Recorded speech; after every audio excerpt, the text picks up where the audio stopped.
So, welcome listeners to Dogwood Canyon Audubon Center's Days at Dogwood Canyon podcast. And today I have two special guests with me that are going to help us talk about a subject that we have that involves National Audubon and Texas Audubon. So, if I could have Alexis introduce herself first. Hi, I'm Alexis Baldera. I'm the Coastal Program Manager at Audubon, Texas. All right. And our second guest is joining us via phone, and that is Dennis. Can you introduce yourself? Hi, I'm Dennis Jones. I'm the Coastal Warden for the Upper Texas Coast for Audubon, Texas. And that's what I do. Awesome. So I heard from my director actually about a topic that's going on down in Galveston, right? Down off the coast. Okay. That's right. Yeah. All right. So that's what I've asked you guys here to talk about today. So tell me a little bit about what's going on down in our coastal regions with our birds. Well, I can start. So Audubon, Texas has land leases from the General Land Office, and we manage islands as bird sanctuaries. We're specifically focused on rookery islands, which are the islands that coastal water birds come together in large colonies and nest on every year. So we have a few islands in Galveston Bay that Dennis manages and monitors for human disturbance. And this year, one of our smallest islands called Struve-Lucy Island, which is in West Galveston Bay, right off Tiki Island, has had a colony of black skimmers, a forester's tern, royal terns, and laughing gulls trying to nest on the island. But due to repeated human disturbance, the birds have actually abandoned their nests, and we don't have a colony this year. So we lost about anywhere from 100 to 200 black skimmer nests this year that would have been potentially successful at raising their chicks and then adding more birds to the population. So we've been concerned about this year, losing these nests. Okay, Dennis, do you have anything to add about that?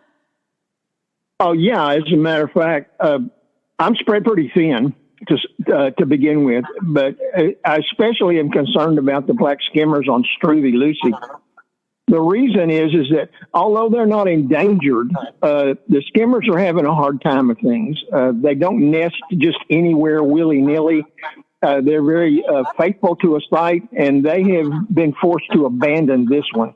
It's questionable as to whether they'll ever come back. And in the process of an abandonment, we've lost some eggs and therefore some skimmers.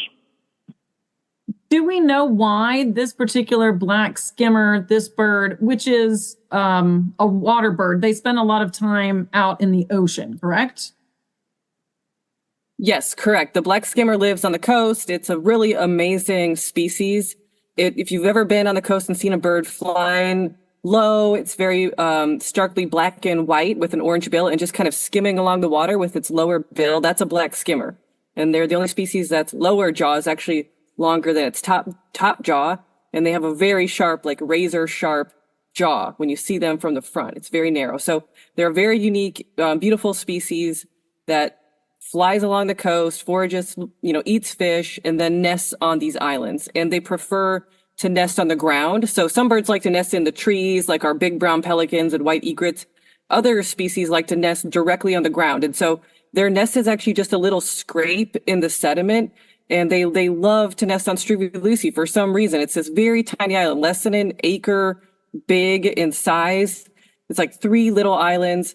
And they just scrape the sand and the oyster shells, and they'll nest right on the beach. And so terns do this, black skimmers do this, plovers do this. A lot of our shorebirds and coastal water birds, terns will do this. And so they can be very easily disturbed by humans. And we know that black skimmers are one of the species that is more sensitive to human disturbance. And so having these coastal islands kind of gives them protection from interacting with humans as much. If they don't nest on these islands, they'll go to a beach. So like any beach like you would go to go out and go swimming or just sunbathing or whatever you would do on the beach, you would also be competing for that habitat with black skimmers. And so when they can come and nest on these islands, it's actually really great because they have less opportunities to interact with humans. But if fish people go out there, this year we have a volunteer who lives directly across from the island and has been watching it and observing. We've had some kayakers out there. We've had some fishermen out there. And so if those things are happening, the black skimmers will, leave their nest. That's their natural instinct. When predation occurs or when disturbance occurs, humans are, viewed as predators to them. It's a large animal getting on the island, walking around the island. They'll leave their nest and show that the eggs are left there, and a laughingale or other bird can come in and eat those eggs when they're gone. Or if that happens enough, there's enough instances of human disturbance, the birds just abandon that site. It's deemed inhospitable. And that's what happened this year due to, we think, repeated human disturbance. The water is also really high this year on the coast. So a lot of high water coming in, letting people get a little bit closer to those sites, shrinking that nesting habitat. And so I think all these things kind of come together for just like the perfect storm for this one site this year. And, it is a site that's like really close to land. It's also really close to kind of a ship channel right there. And so every year we have this problem at Struve Lucy where we get people who come too close to the site.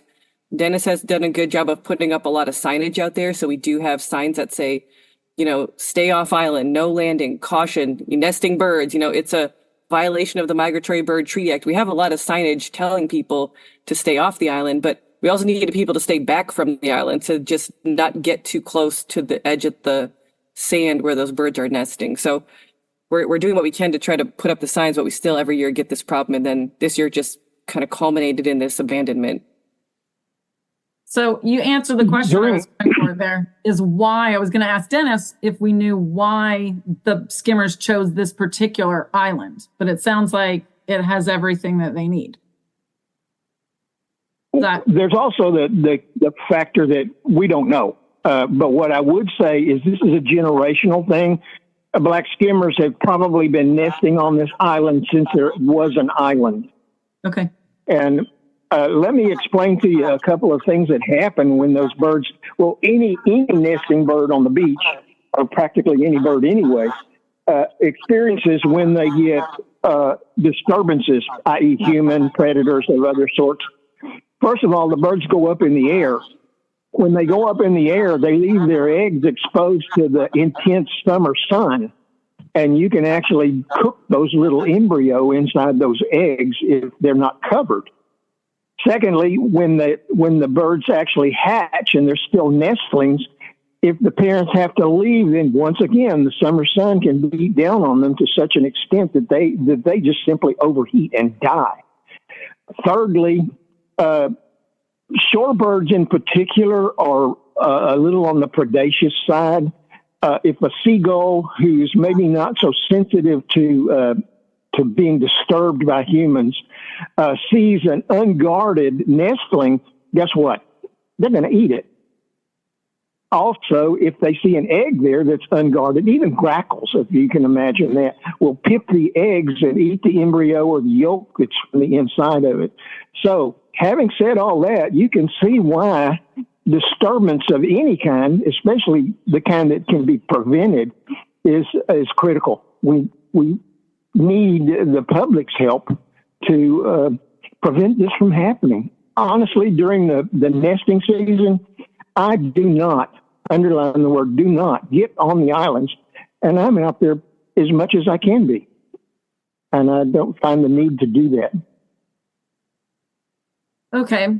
So my next question is, what a lot of people want to know is, when it comes to conserving nature and animals, what is it that these birds, how are they important to my life? Why do I need to be worrying about the populations of these birds? Do you want to take that one first, Dennis? Well, yeah, it's kind of philosophical. These birds are not going to contribute to the seafood that you eat at a restaurant. They're not going to sing pretty songs for you, those kinds of things. But if we're not concerned about the lowliest species on this planet and saving them and protecting them, then it's just a matter of time until we face the same kind of circumstances. Sad to say. These birds are absolutely beautiful. For the most part, they're most active in the mornings and the evenings, and the aesthetic beauty that they provide is just wonderful. They skim along the edges of the shoreline with their lower bills stuck in the water, and then when they touch a fish or a crustacean, they snap it shut and swallow it down. If they're injured for some reason and they can't fly, their bill continues to grow because the sand and the water erodes it over the course of time. They're just absolutely fantastic flyers, and they'll only be just a few inches above the water. I cannot hardly imagine a world without these birds. And granted, they're not endangered yet, but if things continue the way they are up and down our coast, they're going to disappear. All right. Anything to add, Alexis? Well, I think Dennis said it very well. I mean, I think there's some moral obligation. They have as much right to be on these islands as we do. You know, we share this space with them, but from an ecological perspective, you know, everything's connected, and these birds have been declining across the coast. And so if you don't have black skimmers, it's an indication that things aren't right in the system, and you might lose other species. And the black skimmers and other birds that nest on these islands, they are adding nutrients back to the water, and they are helping support those habitats that fringe the islands, like seagrasses and marshes and oysters. And that's one of the reasons these islands are such good fishing habitats, because the nutrients, you know, coming on as the guano or the bird poop is flowing into the water and supporting those plant communities. So it's all connected. And I think we as Audubon and as humans have a obligation to steward the places. So yeah, it's definitely philosophical for me as well, but it's also part of that big picture. And we know they're declining, and we all want to prevent species from becoming endangered, because once a species becomes endangered, it's also, you know, from an economic perspective, it limits what you can do with those habitats, and there's changes things how these places can be used for people who want to, you know, build on them or use resources. So it's a lot of things, but yeah, very important to the habitat and just, you know, key species for us right now. Excellent. So with that in mind, are there other options? I know you've said that there's been some kayakers and, I don't know, maybe even paddle boarders, fishermen going out to this island. Are there other places in this area that could be utilized by humans, recreationally speaking, without having this kind of problem? Like, we could avoid that one particular little island and choose a different area. Is that an option out here? Dennis? Galveston Bay. I'm sorry, go ahead. No, you go ahead. You let us know if there's another area there that we could avoid this little island and still kind of enjoy our time on the Gulf in that area. Galveston Bay is the biggest bay on the Texas coast. And these environs that we're talking about are related to that Galveston Bay. So the question is yes, the skimmers can find other places to nest, presumably. But with the bay being as big as it is, a lot of times I say to myself, fishermen, it's a big bay. There's other places to go that don't have signs on them, that don't have birds nesting on them. Try those places. I mean, how hard is that? Just to have a little bit of a conscience and let these birds raise their young. Having said all that, there's 6 months out of the year where people are allowed to go on those islands because there's no nesting taking place. They can fish to their heart's content. So what we're asking is that during the summer months when the birds are breeding, give them a break. Let them go. You see the signs. We post the signs to indicate to people that birds are nesting there. Do not disturb them, because if you do, you're disturbing them. And these guys could easily go other places.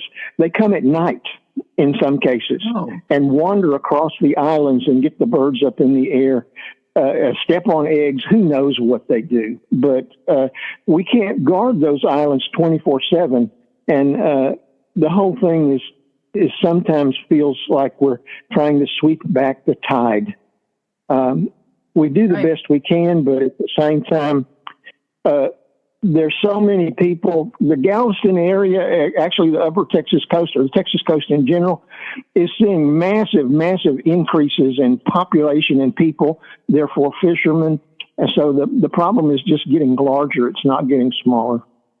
Right. So having said that, is there a place that if someone is listening to this podcast and they're interested to find out more about what's going on down there in that area, where can they go to find out more information? Well, they can definitely go to the Audubon Texas Coastal Program webpage, where we have information about like Share the Shore, which is a national campaign to encourage people to share the shore with birds. And so, you know, if you want to go around one of these sites, because it's not like we're saying this whole area, don't go to this whole area. We're just saying if you want to go near the island, stay back, 150 feet to give the birds the space. So, share the shore. So we have helpful graphics on there to show you like how far that is in terms of kayak lengths or boat lengths, things like that to help people just be aware. You can also follow the social media accounts that Audubon has. We've been posting updates on different islands. A lot of our partners like Gulf Coast Bird Observatory are helping us monitor these populations. They're posting updates on the islands and information about that. So yeah, those would be I'm thinking of where you can get more information. And I don't know if you can post comments and show like we could share some of those graphics, Kirsten, where you have a really good, helpful infographic about how far to stay back. Yeah, wonderful. That sounds fairly easy. And we'll include that information in our show notes so that people can do that. So essentially what we're saying here is how people can help this summer is A, tell your friends about this podcast now that you're listening to it, spread the news. Amen. And, yes. And B, if you're down in the Galveston area, look at this information before you go and just be aware and be conscious of what you're doing and where you're going, and share the shore. I love that. I love that statement. Do you guys have any other comments or suggestions for how people can help? Yeah, a couple of thoughts. Yeah, excuse me. Yeah, jump in real quick. Go ahead, Dennis. Our main job is, I see it. Granted, I go out there and I make contact with people and politely educate them about what they can and cannot do, what they should and should not do. More often than not, it's not about scofflaws who see the signs and do it anyway. More often than not, it's people that just don't know and just don't understand. So the more that we can get your audience to share this information, one, about black skimmers, but two, about nesting birds in general, the better off we're going to be. Education is what I do. I don't try to make people feel guilty or bad because they're doing this. In all likelihood, they just don't understand. So education, education, education. The more word we can get out, the broader audience we can reach, the less this will happen, I hope. Excellent. That's what I hope as well. So thank you, Alexis and Dennis, for joining me on Days at Dogwood Canyon. And I'm wishing all our black skimmers the best of luck. And hopefully we'll get a little bit of education out there for our visitors to Galveston this year. And once again, thank you guys for joining me. Thank you for having us, Kirsten. Thanks a lot for helping us spread the word. You are welcome.